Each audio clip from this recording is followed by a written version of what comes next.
Welcome to Around the Weird. Here's your host, the museum curator of the strange and unusual, Mr. Nothing. Thank you, Mysterious Voice, and welcome back to Around the Weird, a booktube channel where I talk about all the unusual and out of the ordinary literature that I found in my travels. Today, it is Poetry Thursday, so I want to talk about some interesting poetry that I found recently. One that comes from Japan, so definitely focusing on the around. And today's poem is about the economy. I am referring to The Economy by Ishigaki Rin. For those who don't know, Ishigaki Rin is a Japanese poet who lived between 1920 and 2004. They primarily worked as a bank clerk. And on the side, they would write poetry, and they became well known in Japan as a result, which is pretty cool.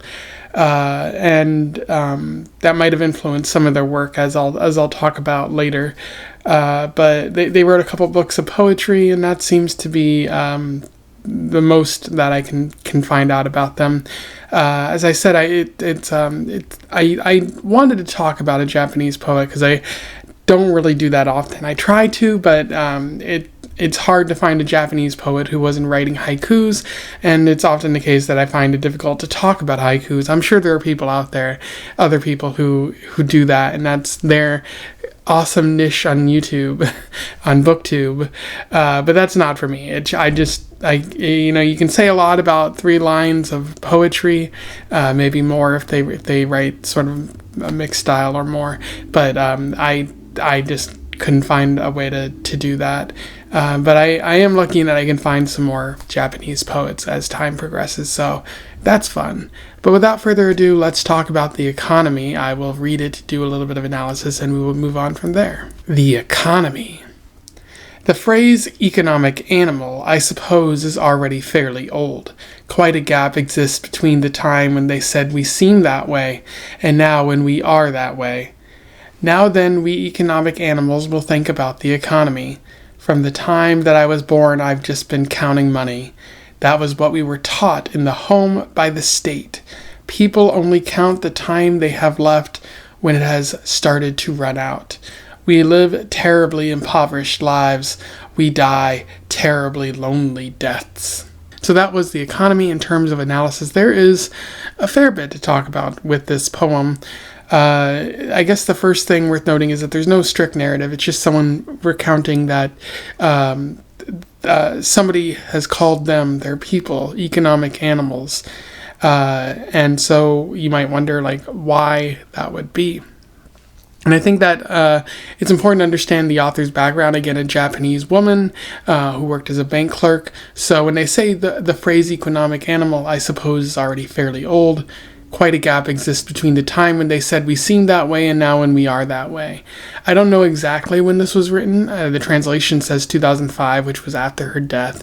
But I can guess that Japan was becoming a economic powerhouse in the 1980s.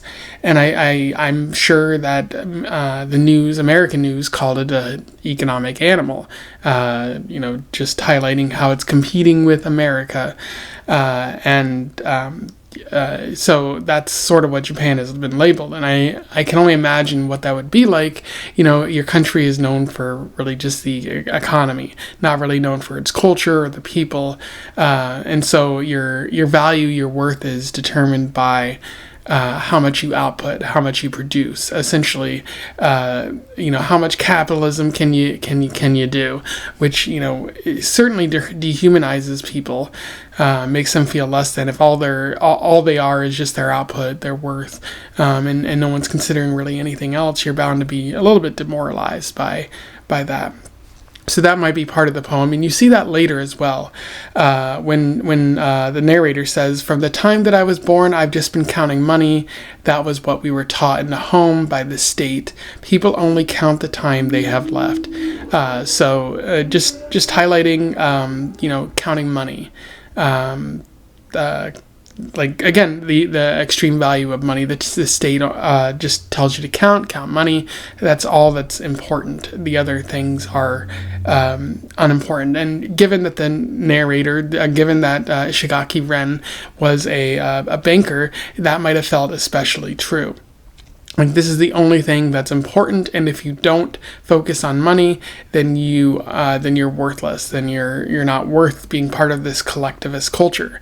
Again, very demoralizing. Not something you really want to focus. Something that feels increasingly familiar in America, where if you don't have money, if you don't have reputation, you're viewed as less than, and your worries are tossed to the side in favor of some rich loser who just has money, and that's their only symbol of status, but it's all that they consider.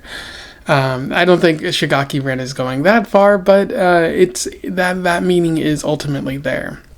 And then the end of the poem talking about the time that you have left. Like, we only count the time that they have left when it has started to run out. We live terribly impoverished lives. We die terribly lonely deaths.